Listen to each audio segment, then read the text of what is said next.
I used to believe all families were a little unfair, that maybe some kids just naturally got more attention, more praise, more love. Growing up in Des Moines, Iowa, I learned early on that favoritism wasn't just a phase in our house. It was a pattern. I'm Abigail. I was the youngest in our two-kid family, but somehow I always felt like the afterthought. My brother Luke is 2 years older than me.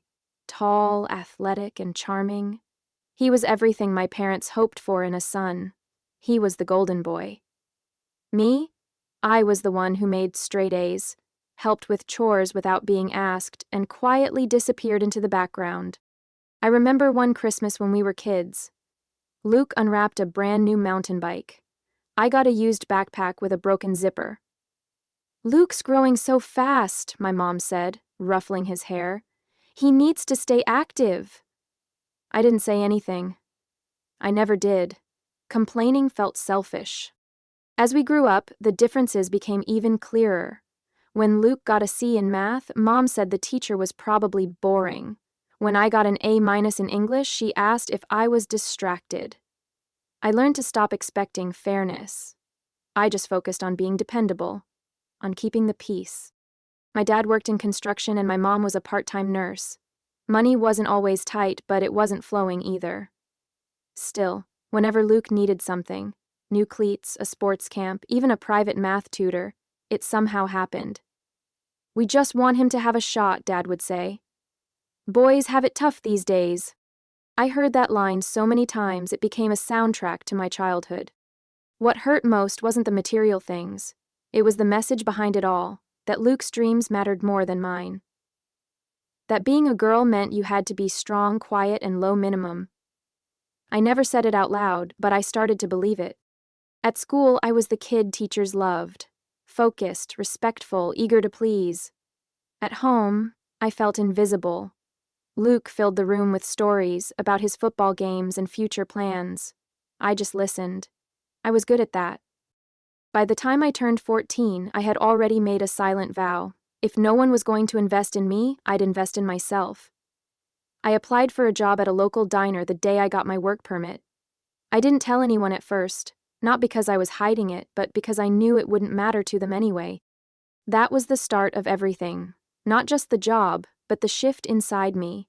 That quiet resolve that said, if no one's coming to save you, you better learn how to swim. Working at the diner was exhausting. I was 14, juggling school by day and refilling coffee cups by night. The place wasn't glamorous, greasy floors, chipped mugs, the smell of bacon clinging to my clothes. But it was mine. My paycheck, my effort, my escape.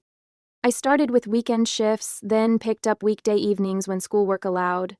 I'd stand on my feet for hours, wipe down sticky booze, and smile at grumpy regulars.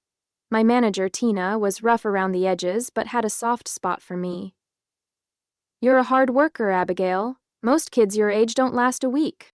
That meant something to me. At home, no one noticed the difference. My parents never asked where I went after school. When they found out I had a job, my dad just nodded and said, "Well, that's good. Teaches responsibility." Then he turned back to watching TV.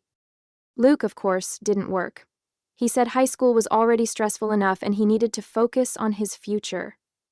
His future, apparently, didn't involve loading the dishwasher or mowing the lawn. I picked up his slack there, too. The tipping point came one evening during dinner. Luke had just gotten accepted into a private college in Minnesota. The tuition was steep, well over 30 grand a year. I remember Mom looking so proud, her eyes watery. "We'll make it work," she said. "We'll help with everything, Luke, whatever it takes." I didn't say a word. I just kept cutting my meatloaf, my throat tight. Later that night, I asked my mom if, when the time came, she and Dad could help with my college tuition too. She looked at me like I'd missed the point entirely. "Abigail," she said, "you're strong. You've always been so independent. We don't worry about you." That was the moment it really sank in. It wasn't just that they didn't want to help me. It was that they expected me not to need help. Being the dependable one came at a cost. The reward for being responsible was being left on your own. I didn't cry, I just nodded, went back to my room and opened up my laptop. I started researching scholarships, financial aid, community college options. If no one else was planning for my future, I had to. There was no safety net waiting to catch me, but I had my feet on the ground and a fire building in my chest. If Luke was going to have his path paved for him, I was going to build mine, brick by brick. Even if it meant doing it alone. My high school years blurred into a cycle of school, work, and exhaustion. While most of my classmates spent weekends at football games or sleepovers, I was pulling double shifts at the diner, studying in the break room during slow hours, and crashing into bed after midnight. It wasn't glamorous, but it was survival. I didn't resent the work. In fact, it grounded me. I liked earning my own money, even if most of it went to textbooks, bus passes, and saving a little for college. What I did resent was watching Luke float through life with a built-in safety net. He got a car the day he turned 16. I used my bike in the snow. When I asked to borrow the car once for a school project, Dad told me, "It's Luke's car. You've got legs." Luke failed 2 classes his junior year, but my parents blamed his teachers. "They don't challenge him the right way," Mom said. Meanwhile, when I got a B+ in physics, she asked if I was spreading myself too thin at work. Every now and then, people at school would ask why I looked so tired or why I never went to parties. I'd laugh it off and say I was just focused on the future.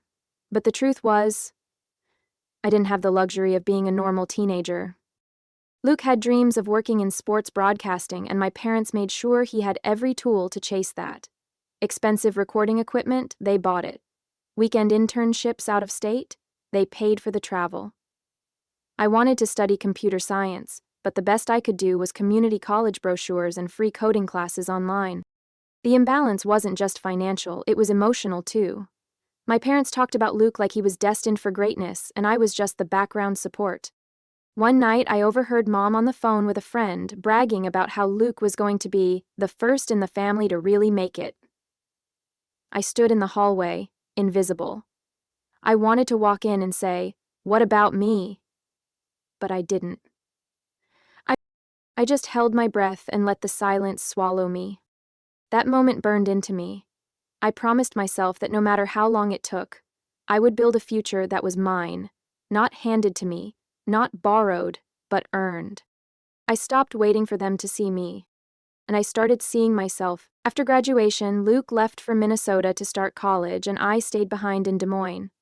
I had been accepted to a local community college, nothing fancy, but it was affordable and flexible enough to let me keep working full-time. I moved into a tiny studio apartment above a dry cleaner. The rent was cheap, the walls were paper-thin, and the plumbing groaned like it was in pain. But it was mine. I bought secondhand furniture, kept a hot plate under the sink, and told myself that independence was worth the sacrifice. At the diner, I moved from hostess to server, then to assistant manager by 19. I was good at reading people, remembering orders, staying calm under pressure. But no matter how much I worked, how much I saved, the gap between me and Luke only seemed to widen. He posted pictures of frat parties, ski trips, and brand new electronics on social media. Every holiday he came home with something new. AirPods, designer sneakers, even a drone one year.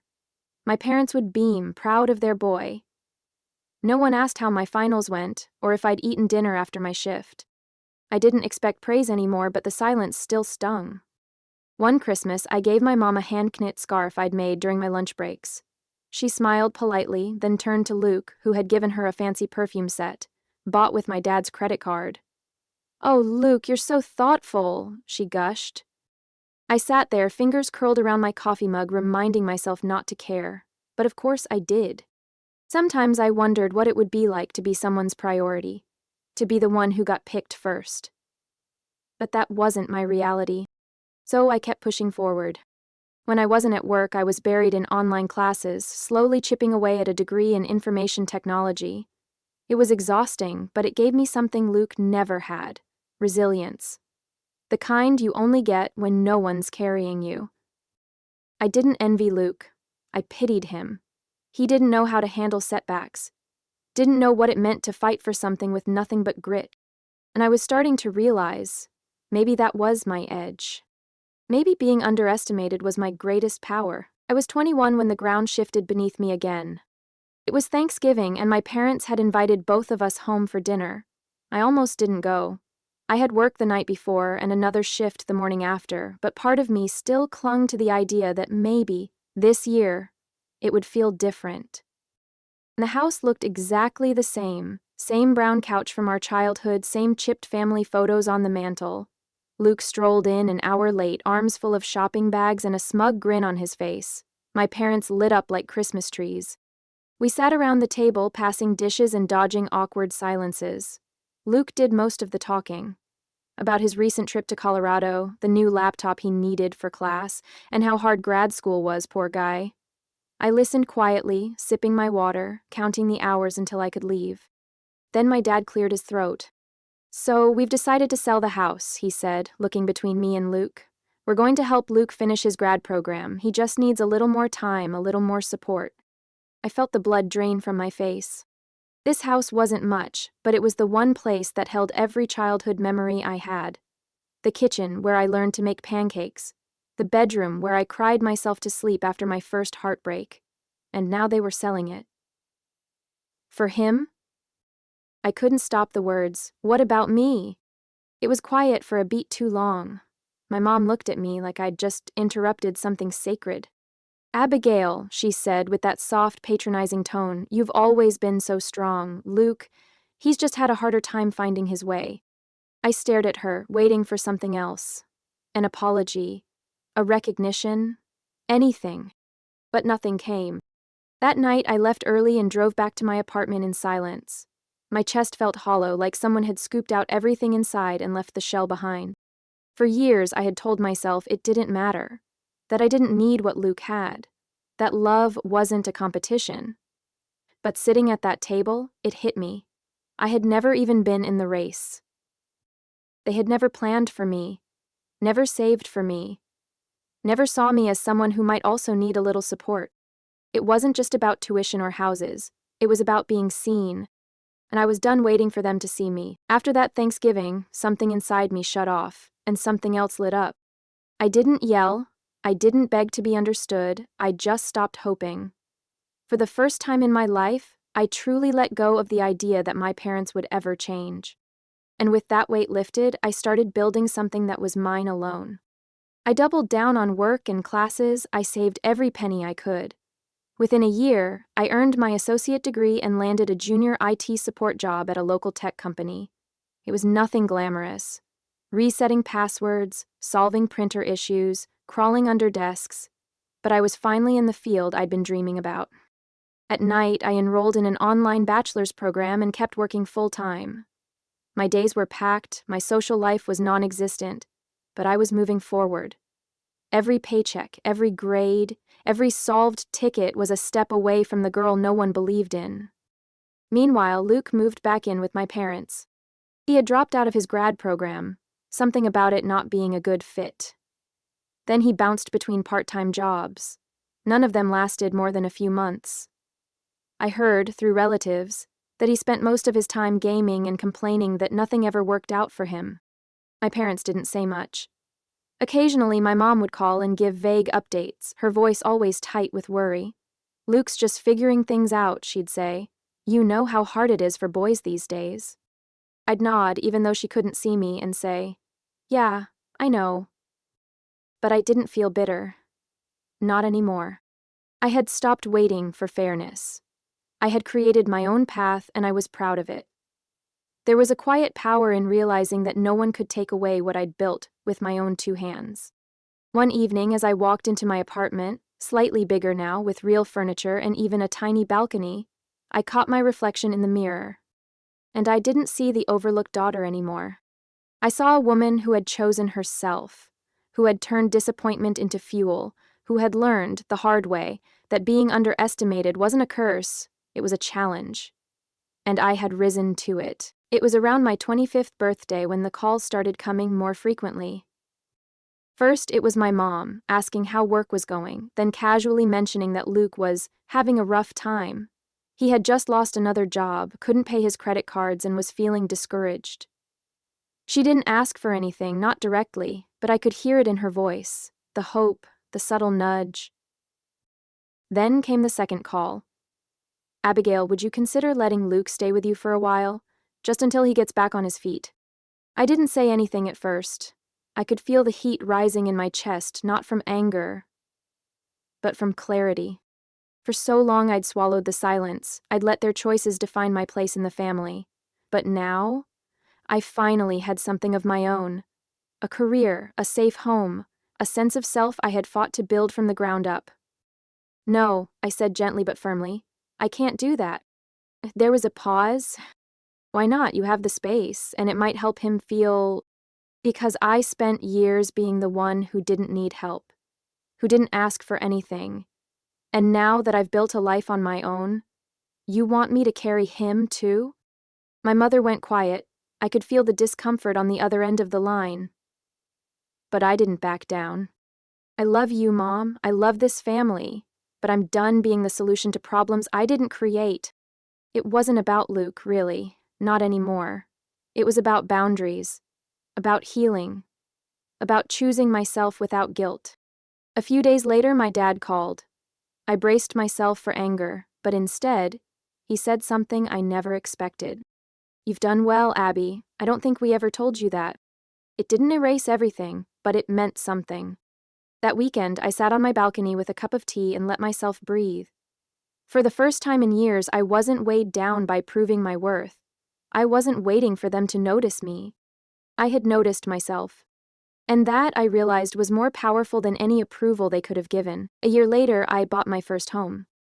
It wasn't huge, just a modest 2-bedroom on the edge of town with peeling paint and a stubborn garage door, but it was mine. The down payment came from years of careful saving, bonuses at work, and a quiet determination that never let up, even when no one else believed in me. I remember the first night I moved in. I sat cross-legged on the living room floor, surrounded by boxes, eating takeout off a paper plate, and I cried. Not because I was sad, but because I finally felt like I had arrived. On my own terms, with no strings attached.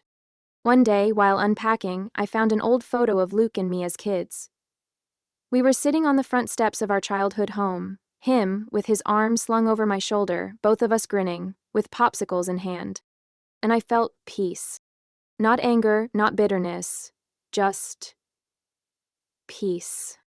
We were kids once, before life and expectations and labels carved us into versions of ourselves we hadn't asked for. I didn't excuse what my parents had done, but I also no longer let it define me. Sometime later, Luke reached out. He wanted to meet up, just coffee, just to talk. I agreed.